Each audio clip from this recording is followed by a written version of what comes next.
mukozi yagamba boss we batemu omuti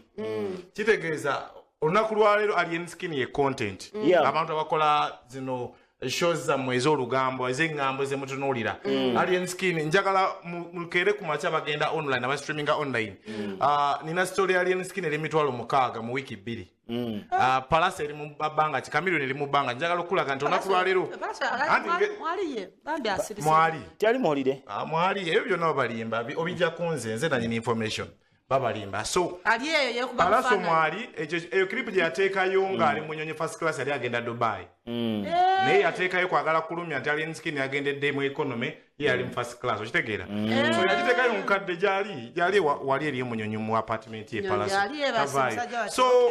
alien skin n'abamawulire kiri tuwe olunaku lwaleero abamawulire agala okuba alien skin ogenda kusemba nakyo kuba temwamwa mukisa ng'ajja bambi nze namuwa omukisa nzekka wano ekitegeera nera we yava wano teyagenda ku tv yonna ate ye tv yokka gyasooka okukola interview ekiro so kitegeeza nti nyinza okuba nina omuguwa kitegere kati njagala okulega nti ne tv eyafuna obuzibu nayo nga bakola interview bakubira nze Obama ku makya Obama exclusively so kitegeeza it's not me who owns him but kinjagala tutereeza abamawulire nti business eno tuba tugirimu nga alien skin content provider ba content maker so ketutunuulire kiki twetaaga omutereeza dirwandi funa interview n'omuyimbi so olunaku lwaleero katugeze nja kuwa ekizambo nti oli w'amawulire omaze mu myaka egiwera 5 waloge muwina okuritaalinga nokkiriza nti new generation eze bangambye awo wansi ku vision waliwo yamukubye okitegeera nti tukkirize waliwo olina okutuuka olunaku lwaleero nkwana erinnya ly'omuyimbi nga tokyasobola nadyatula alien skin abamu tebasobola nadyatula because of the age so kyendegeeza game eno wetambula game wetambula alien skin mumuwe time njagala paka kasaba tudde eka n'abali ku tv guno omwaka gwonna nga guggwako teri muyimbi agenda kubuutikira mawulire nga alien skin in fact ye muyimbi asoose okikola mu bbanga lyabaddewo okukankanya ne twelabira ekintu kye bayita big 3 ne twelabira federation ne twelabira n'entalo eziriwo so simugulumiza naye njagala tukkirize twembracinga echange kati wetunaakuba omuyimbi ate gwe tuziyimbye ffe bennyini nti olunaku lwaleero tugenda ne tukola content ne tufuna ssente ku YouTube oyo musajja tumuwa ssente meka olunaku lwaleero abantu abawadde exclusive yafuna obuzibu ne palaso tv twamuliza so tv twetaaga omuyimbi ono however just ayina kwetereza yenga omuntu tutegeere ddi lweyetaaga interview so buli wamawulire alwana alien skin otema muti gwa bosi wo ogamba bosi wo atema omuti ate kojja emikoola so ku lwange tutunuulire business egenda kutambula etya biki ebibi bakamiliyoni balina ebizibu byabye bakola babebe balina ebizibu ne lwakuba ebiseera bimali lwaki babibikkirira balina ssente ate nga tv ntono n'amawulire gaali matono ne babibikka olunaku lwaleero okola kati buli omu yafuuka munnamawulire agenda okulaba abalwana oba accident ajjayo essimu okitegeera kakitegeeza kizibu nnyo okubikka ekintu njagala okubula babbandi abo balina enkokola nga bagamba amalogo ono yagize gondegondi naye olunaku lwaleero nga balina n'abantu babina bakwatanga n'abantu ne bakwata baana baabwe ne bateeka ku fees nze nagwe mmanyi bwa fees nga bakwata batabani be family nga bakisasulira fees yali akola na wano ekitegeera so kyengezaako okulaga nti business wise sironi ekitegeera naye njagala okulaga nti olunaku lwaleero tuba tuzimba generation tumuwa omukisa alien skin wazze talipidde bayimbi bapya anonye bayimbi betuyita abaagwa oba abakadde olunaku lwaleero kolabo zakoze kateera azukuse bano abayimbi buli abeerako takola na muyimbi aliko okimanya ekyo aba yeewala alowooza bajja musa eyo contribution tugimuwe olunaku lwaleero alanze sho mu nnaku 2-3 neyekola bameka abalidde ku sheeyo Abitex abadde mu mabanja gagamutuga ate nga naye alina abantu baateekayo sente kitegeeza kinenge ekizibu olunaku lwaleero akomezaawo clever gye nga nnya agasi tulina clever gye kitegeera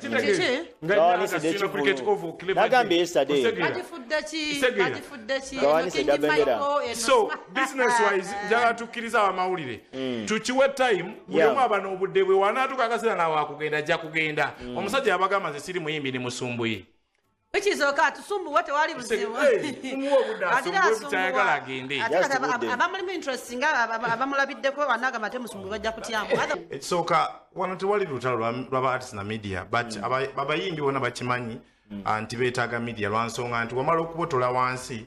waliwo ebijja ebijjirako package ejjirako nti weetaaga abantu okuba authentic otegeera kikyolina kikyotunda because tojegenda kitundira ku platform emu olunaku lwaleero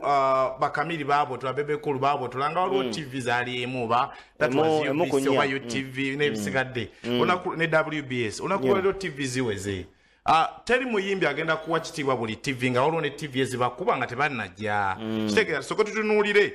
tv eyagala interview ya Alien Skin ng'ayambuse yakola ki mu kujja kwe Star TV nze nasoko mu interview wano yamuwanika in fact yagenda na ku tv ndala yonna olunaku lwaleero njagala mumbuli lwe nali muyise wano n'agaana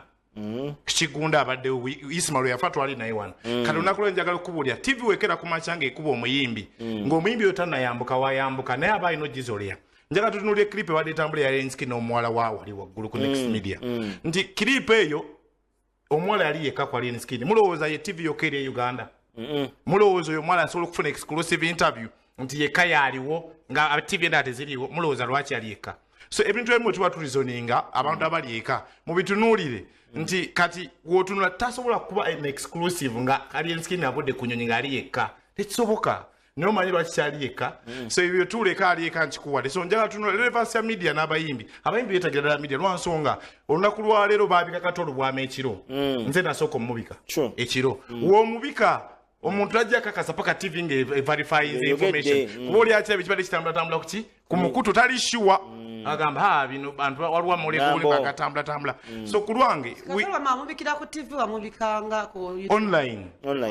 ekitegeera so kati kitegeeza online esobola okuba relevant naye authenticity oba credibility esigala ya mainstream ya radio oba tv omuntu okakasa amawulire nti gundi afudde nagamba kaninda amawulire g'enkizo oba kaninda ago okitegeera agalanki okitegeera so kitegeeza mu business teri muntu ateetaaga because media olunaku lwale erina weetuuka wa TikTok watatu kati omuntu ali ekyannamukaaka ali epaida asobola okulaba tv kitegeera naye ng'ateeka social media kadata kamwekubya mpi nga ne airtime so artists bakyetaaga media lwansonga nti erina weebatuusa batasobola kutuuka erina kyeverify nga kyebatasobola kufuna so mu business balina kukwatagana however temubulamu bisobye kuba olunaku lwaliwo ojja kwetaaga omuyimbi nze nako alimpa yakubako nga interview alimpa ayagala ssente alimpa we yakubira lusuku lwa sementi nga tv radio azisimbiza line wemba temumuwa ssente takola interview kati olunaku lwaleero ani akyasobola omuwa ssente okukola so kitegeeza agala milioni 5 yagala story London story bamwe milioni 5 just ekyo kyali kyakusaaga because olunaku lwaleero naye yavaayo ku online nakola live n'ayogera live ekiro ekyo so kitegeeza nti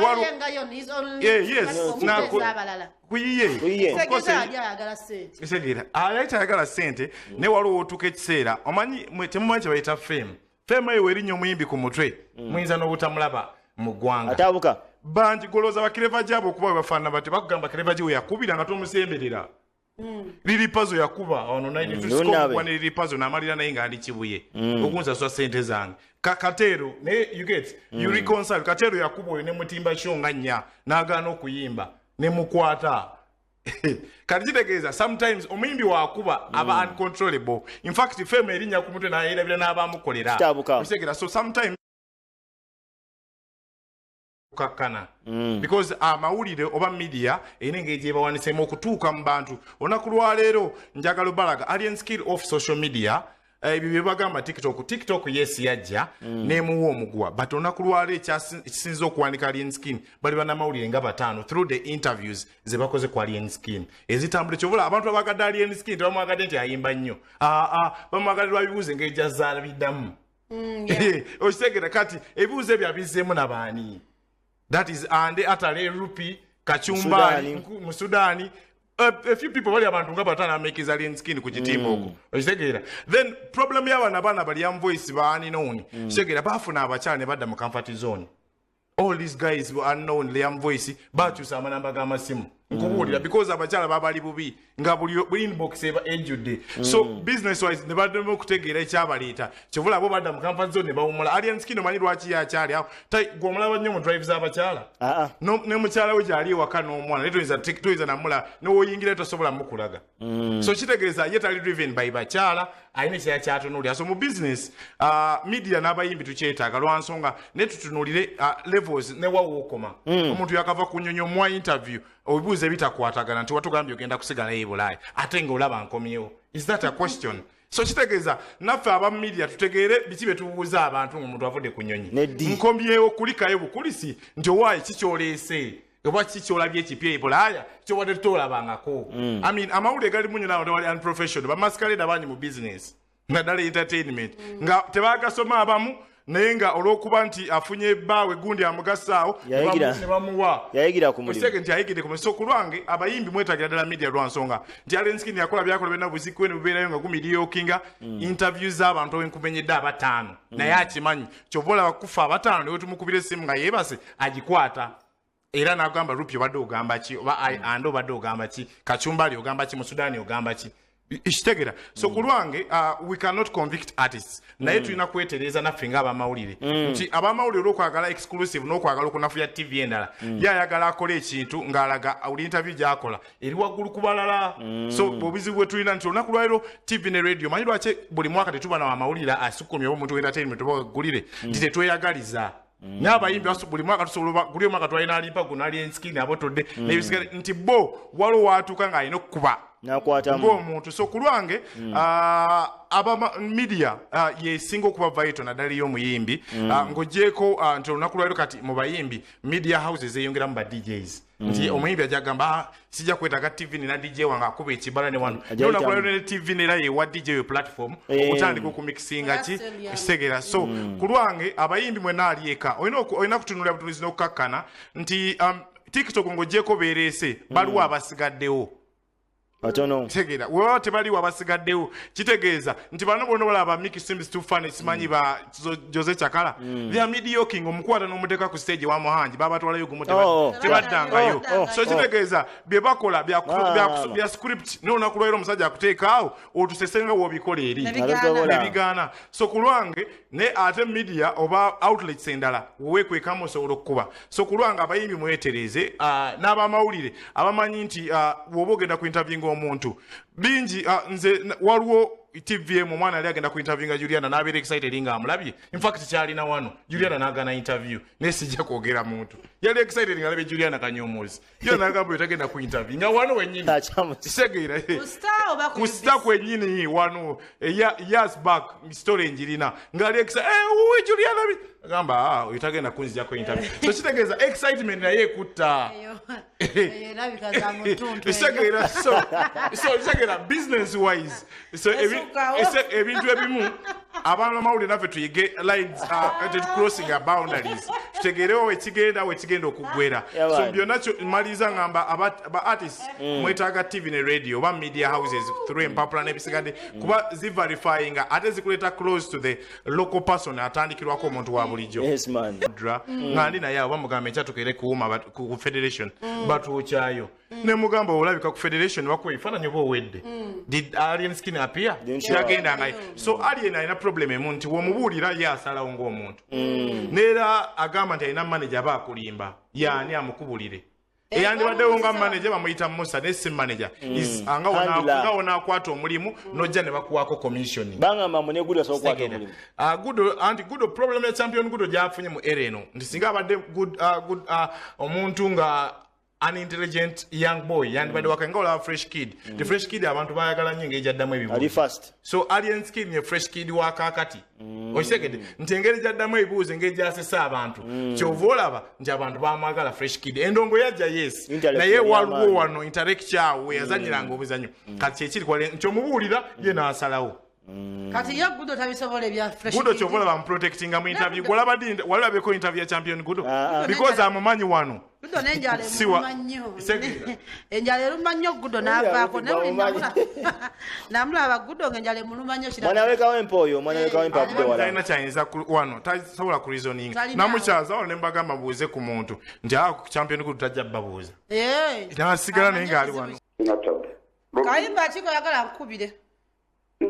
kukeza ku mulamwa mulamwa akisebo taata omulamwa olaba n'amawulire gennyini eryo media houses zimwe kati waliwo ekintu ekyaze kyemanyi Rupi akimanyi mu kana kavuyo ka federation ebiki ebyo bitategerekeka ebyo waliwo abanamawulire abamu already bali compromised bwe bakumanya nti oganye okubuukira ekigaali ky'omukulu Kenze abamu basasule almost we bali basasule balina okukuba ngabadde sente basasule ekimanyibwa basasule okuggusa ekintu kya Kenze kimanyibwa omu yagenze bweru media house emu ebadde yogerwako era yoyo omuwala oyo gyakolera eyo media house eyo ebiseera ebisinga controversial bw'olaba olumu arrogance olumu gye bakola ku bantu n'engeri gye waliwo ekibuuka ekimu ekikolerayo kyentera okulaba n'ogamba professionalism ekyo tekiriyo ebibuuzo engeri gy'obibuuza so Rupi nga bugambye mu mainstream media era naye n'abamasqueraders nga tojawula na TikTok tojawula na ki otegedde so awo wali ekibuuzo ekinene abamawulire beeyisa nga balina okweyisa professionalism bagiina abamu ekyo nakyo kikulu so omuntu bwakubashinga nga akulabye nti nawe tosaanidde then golina okwebuuza bwe ndi bwe naali badde nkola otegedde so naye nga mainstream yeetaagisa kubayo nkulu mainstream media yo yeetaagisa ekati ekibuuzo ekikulu abali mainstream bo beeyisa batya otegedde eyo point yange Rupi yanjisebo kale kuyanziza sebo